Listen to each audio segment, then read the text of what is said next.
Welcome back, ladies and gentlemen. This is Sean, Day 9 Plot here, joined as always by my lovely StarCraft buddy Chill. How are you doing this fine Saturday morning, I guess it is? Well, it's been a bit of a rough day. Let me tell you, it's actually exceedingly difficult to cast without a mini-map. I never knew how hard it was until I started doing it. Yeah, it's not easy. But outside of that and the car crash that we got in this morning coming back from the MSL Finals, I am just lovely. So coming up right now, we do have White Ra against the Little One. Once again, the first map they will be playing on is Lost Temple. And once again, before we do anything, we need to thank our unbelievably, profoundly kick-ass sponsor, Altitude, the game. Go to altitudegame.com to play it. One of the funnest times you'll have playing. And as long as you have a keyboard and like blowing things up, it will be the best game you've ever played in your life. So definitely check that out.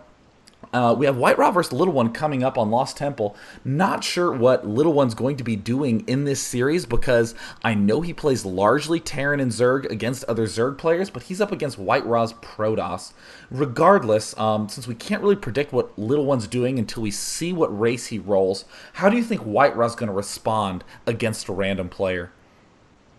Well, I think White Ra is the kind of guy who does largely solid build orders. He's probably not going to be that flustered. He's probably got some sort of gateway-centric build that works, reasonably well against all the races, some sort of 3-gate. So I would think in game 1 he would open up something like that until he's sure about what race TLO is rolled and what kind of unit composition he's fighting with.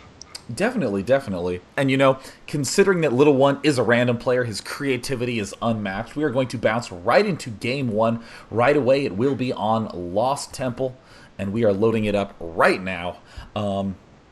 Little One, again, so creative, yet he backs up his creativity with just solid fundamentals. I mean, it was amazing to watch his series against Idra that was just played. Oh, game has started. We do have White Ra spawning in the bottom position as the green Protoss, doing what I call the White Ra split, which for some reason he doesn't send all his probes at once down to the minerals. He just boxes them one at a time and then sends them away. And it looks like the Little One, is spawning as Terran. I'm excited to see how he's going to play this matchup. But, I was so impressed by the Little One, how he opened up mech against Idra, and then followed it up by getting all those air upgrades, and had apparently planned a transition into battle cruiser that actually would have worked brilliantly. So I just love watching him play. White Ra is making that pylon on 9. It gets started right now, and he will be having to do that 9 scout. Big disadvantage against random that you have to scout so early on. And I saw, I think it was in the HDH, the Little One against Noni, where the Little One playing Terran had this build where he was going Supply Depot, Barracks, Orbital, and then he was using his first Orbital energy on Supply Drop. Yeah. Just so he didn't have to waste 100 minerals to get another depot, and then he was going fast expansion after that. So, really unique build, and I'm interested to see if he's changed it up since then, or if he really likes that style and he's going to continue doing that. I like this probe harassment. Look, he's delayed the barracks already by 40 minerals, which is valuable time, especially if you're doing any sort of timing attack or any sort of quick expansion build. Those seconds add up, so I like White Ra in here harassing from the get-go. Yeah, I mean, probes, really the strongest worker in StarCraft 2. Ooh, almost loses one right there. They really are the strongest because they wander around, they heal shields just a little bit, and then they can turn right back around and keep killing SCVs off. In fact, in StarCraft 1, it was SCVs harassing Zerg that was the famous obnoxious worker of the game, but now it's probes harassing Terran is the obnoxious worker of the game. Look at this probe just pulling so many SCVs off mining, having to draw everything around, and meanwhile White Ra happily making a gateway and an assimilator at a normal time, getting a second pylon up. And we still don't see any gas from the Little One. Oh my goodness, it looks like we might just see that very fancy early expand build. I love his use of the supply drop because, again, you can't really think of it as, 100 extra minerals versus 270 minerals for the mule, because really it is instant unsupply blockage when you throw that extra supply down. Yeah, it's 100 minerals now versus 270 minerals over the next 90 seconds. So if you want to get that command center, which we see the little one is putting down after his first Marine, you have to get it now. So he has used that build order. I really like seeing this. He's the only guy I've ever seen use it, and he used it very well against Noni in that series. Against Noni, he was transitioning out with largely Marauders and Vikings, so I'm going to be interested to see how he follows up here. I like the positions he's rolled here. Because he spawned relatively close to White Raw. We see White Raw coming in with his first Zealot, going to scout the expansion, might drive up the ramp. 3 Marines should be enough to hold it off, but he can always pull SCVs. So the quick rush distance is going to make it fairly easy for TLO to follow up. 1 Marine gets taken out. This Zealot doing a bit of work. And now those shields regenerate so fast if he can run away for long enough not to get hit, but the Marine's just chipping away. Looks like the Zealot is going to sacrifice himself, get some scouting done, as TLO goes up to his 3 barracks already. Wow. And White Raw is actually chrono boosting that gateway, just pumping out Stalkers. Wow. Yeah, and look, first Stalker just get up on the ramp. Looks like he is shooting at a Marine. Oh, but it will have to back down. Just now passing down. Oh no, it looks like he's getting a little bit overbold in there. That Stalker is out of shields right now. Will he get the SCV? No! Wow, nothing was lost by the Little One. And I love this play by Little One, getting that orbital command up before he does any movement whatsoever. Really wants to make sure that he is safe and that he has all the energy he can before he ends up expanding. Love that play. So White Raw is just keeping some Stalkers out at his front right now. And look at this expansion by White Raw. Brilliant response, but can he hold off a big Marine push if it comes?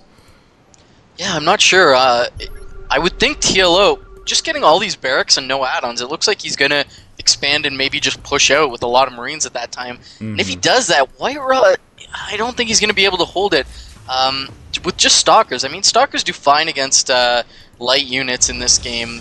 They're not really the Dragoons that do explosive damage, but I don't know. White Raw now getting, wow, he's getting a little overzealous here, driving up, losing a lot of HP on that Stalker. Wow, I can't believe he's still going for this. Trying to dance around, but he's taking a lot of damage. Oh my god, it gets sniped, so that one Stalker goes down. Second one losing it. Oh my god, White Raw. Get out of there, man. Just run away. Oh my god, I think he's in a lot of trouble here. If TLO just rallies, even brings some SCVs, he could probably finish here, as White Raw only has 1 gateway, just trying to squeeze out Stalkers to live. Yeah, I mean, look at this. These Stalkers are just getting annihilated. Oh my god, some nice micro by White Raw. White Raw really trying to abuse that range 6 of the Stalkers, trying to get just barely in that sweet spot where they're ahead 1 range. And oh my god, huge SCVs moving towards the bottom. He is going to try to rush in towards this expansion right away, but there are a lot of Stalkers. Bunker getting started right now.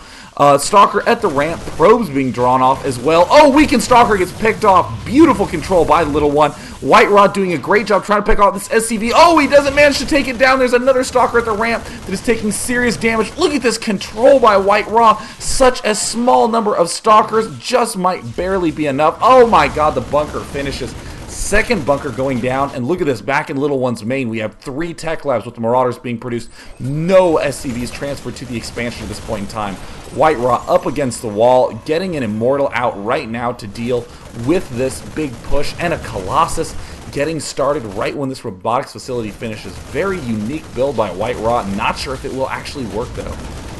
Yeah, it's unfortunate he got this this robotics out, because the Immortal, really does not do well against the Marines that the Little One has going in here. And look at how safe he is. He's even putting up a turret in case DTs are coming in. The Little One running by some Stalkers there on the ramp, and the Immortal's coming in to pick off the Marauders. Very nice there by White Raw. Those are the kind of things you need to do to cut off the reinforcements of your opponent when you get bunkered like this. But I mean, can White Raw come back? Maybe if he can just squeeze out a Colossus and abuse the ramp above the expansion of the Little One, he can claw his way back. But the Little One putting down a bunker at his natural. Looks like he supply blocked himself a little bit, putting down two depots, but not the biggest of deals. He does not want to lose the game to any sort of counterattack. Putting down 2 bunkers, getting this Ghost Academy. He really wants to just play defensively, hold on to his advantage, because at this point, White Raw's hand is basically shown. He's got to counterattack and do something, or else he's going to lose. Brilliant play by the Little One. Right when that attack did what it was supposed to do, kill off the Nexus, he just immediately pulled back. The Little One is in a tough spot as is. He needs to defend. Oh my god, this turret is going to fall. He is now target firing the bunkers. serious damage being dealt by these Immortals. They are just so powerful against these bunkers. Little One has to use all his SCVs to defend, and despite that huge push by the Little One early on, White Raw's still ahead in the food count. One Colossus out, second one making range being researched at the Robo Bay. Ooh, this could get real ugly for Little One real quick. Oh, but free Stalker. White Raw a little concerned he had too big of an advantage, wants to just even things up a little bit. And will he lose another one? Oh my god, nice little snipe there by the Little One, taking out that second Stalker. So +1 being researched. Ghosts are, one ghost is being produced right now, but Little One hurting for gas, only has 1 in his top geyser, just now put 3 in, but very, very tough spot for the Little One now that these Colossi are out. Yeah, and the range upgrade is just about to finish now. So Bam. that means that the Colossus is going to be able to do so much harassment, jump up on the cliff here, and deal damage to the SCVs. It's going to be able to outrange the bunkers for sure, and just take those out, outrange any sort of infantry that TLO has. And look at this warp prism coming in. So he might be, something akin to the Reaver drop. And, oh, excuse me, the Colossus is actually in the main of White Raw. These Marauders coming in, dealing with, whoa, White Raw, why aren't you attacking, man? Wow, I think he just gave that away for free. I don't like that. Yeah. He did a decent amount of damage, though. He was sniping quite a bit off. He does have the Warp Prism up. Is he getting the speed upgrade? No, he's not getting the speed upgrade quite yet. Just going to pull back and comfortably use these Colossi to abuse this high ground cliff as much as possible. Because look at this Little One, only just now, look about a little over halfway done with that factory. He is landing on the high ground right now. He is doing serious damage. Nice. Oh my god, the increased fire rate on the Colossus makes them kill off SCVs so quickly, and he can easily bounce up and down off those high ground. This is the Reaver Drop 2.0, doing serious damage here, annihilating all these SCVs, mining gas. More SCVs start to mine? I do not think so. Marauders are going to try to come in, but easy Fabrizi just picks them up, no problem. Yeah, and without any sort of starport, it's going to be so hard for him to deal with this, as the Little One is largely Marauders, and they just pop right back in the Warp Prism, and Marauders can't lift their grenade to hit anything in the air, I guess. I don't know what's up with that, but tired and they can't aim up. My god, why did he drop it there? That was so dangerous, wow. White Raw is playing with fire here, dropping in a group of Marauders. He's got to keep that alive, if only to keep the harassment. Oh my god, there's a nice opportunity. All the SCVs are grouped up. Is he going to take one swipe? No, looks like he's going to go for the cliff and drop it up here. And there's a nice swipe opportunity if he targets it. Oh, just killing SCVs. And look at the supplies. I would have thought White Raw would be behind after the early game, but no, he's almost at 100 supply, and the Little One at 70 of 70. Wow. So White Raw is actually taking the lead in this game. Yeah, and surprisingly, Warp Gate hasn't been started yet. Just want to point that out. There's no Warp Gate yet begun. And oh, look at the nice scan by the Little One, but White Raw pulling back in the nick of time. Wow. One Colossus on the high ground. I do not think he will have this expansion up for long. And look at this. Poor Little One using that extra supply on that southern depot. It's getting sniped as well. I mean, White Raw just keeping his focus so much on this Colossus, yet still managing to find time to make more gateways, make more units. Absolutely brilliant play by White Raw right here. Oh, he takes out the extra supplied depot. That is fantastic. Looks like, oh no, he does lose the Colossus. But meanwhile, in the back of the base, a Colossus is dropping as well. Oh, there are so many SCVs clustered. Oh, look at that cluster right there. Oh my god. Oh, jeez. And what's White Raw doing with his shuttle? Oh, he's losing it. And the Colossus as well. Yeah, but look at the supply in the red after that, as the Little One immediately throws down 4 depots as he's completely supply blocked himself, losing that that super depot that was in the bottom of his natural. I don't believe White Raw has any observers, does he? No, I don't think so. It would be kind of interesting to see Ghosts play a more active role on here other than EMPing. But here we go. Looks like the Little One is going to push out, but there's 2 Colossi there. EMP, that was a big EMP, but just so many meat shielding zealots with the Colossi swiping in the back. And look at that cleanup. The Little One not saying GG, saying TT. Lag? No, it's just Colossus are so good, and he's left the game. Wow, yeah, that was just unbelievable by White Raw. I mean, after that early attack, I thought that Little One was going to be way ahead for certain. I mean, he got so many tech labs, just began pumping out Marauders. Very, very similar to the style that we saw in the early days of beta, the mass Marauder style against Protoss, but White Raw really showing how much you can abuse just one Colossus on that map to do outrageous amounts of damage. I mean, even without a dropship, just being able to be on the high ground with the range upgrade, annihilating SCVs from the high ground, there's very little that Little One could do about it.